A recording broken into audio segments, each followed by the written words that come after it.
Blog entry 126, and this is from 1/10 of 2024. Today the angels came and spoke about the importance of authentic interactions with others. A few months ago, life began to feel heavier with awareness, and every action seemed to carry more weight as I moved closer to Krishna, and a higher standing of living emerged naturally. Where before, small shortcuts or delays seemed inconsequential, now even minor lapses feel significant as they affect not only myself, but the flow of others' experiences as well. So, just a side note. So what had happened here was I was doing this delivery job and at the time, and there was a package to deliver, and I attempted it, and instead of taking it back immediately, you could keep them overnight and return them the next day and it'd be okay.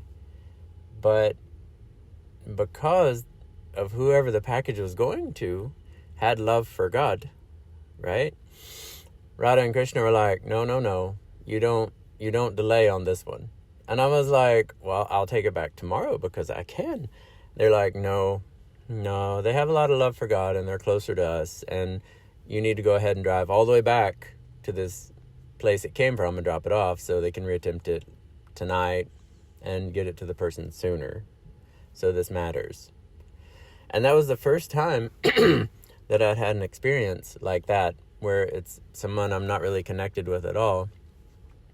And Rādhā and Krishna were adjusting how I was interacting with them based on their love for God. It was really cool. And so that was one of the things that happened there. And then also a few other bits and pieces as well. But that was the biggest one in that moment. All right, so I'm going to go back to this blog entry. Meditation on this has revealed that the next step is cultivating authentic communication. In Eastern perspective, detachment is not about indifference, but about engaging fully without attachment to outcomes. One learns to act in alignment with Dharma, aware of the effects of actions while remaining free from the ego-driven clinging. This requires discernment, speaking and acting in ways that are true and beneficial rather than merely to please others superficially. So this one is really tricky here because often when we try and rationalize detachment, we think it means we don't care at all. When in reality, that's not really the case. It's interacting with others and coming from a place where you're wanting the best for the other people. And it's easy to not go there because it's easier often to make things easier and let people hear what they want to hear and things like that, or you're tired, or you have a lot going on, or we don't want to really have to put the energy into working on helping this person figure out what they got going on. There's so many different levels of it.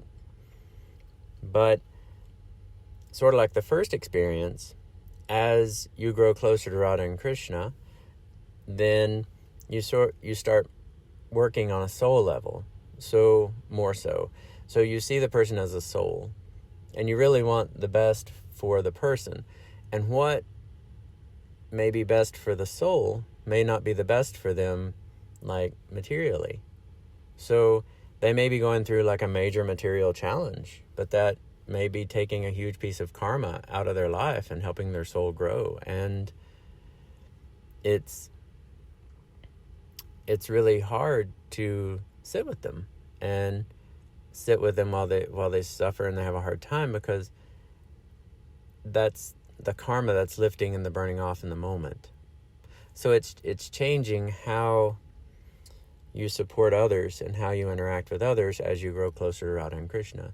They want you to be present and loving and caring, but sit with the person as the person grows through what they're meant to grow through, and not alleviate their growth or try and alleviate whatever they're meant to learn.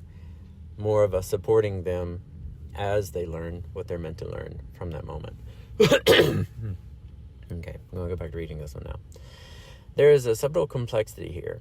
As all the levels of creation interact simultaneously, each action rippling outward, authenticity and communication, balanced with compassionate detachment, becomes a spiritual practice in itself, an opportunity to purify the heart, refine awareness, and deepen alignment with Krishna's presence in every encounter.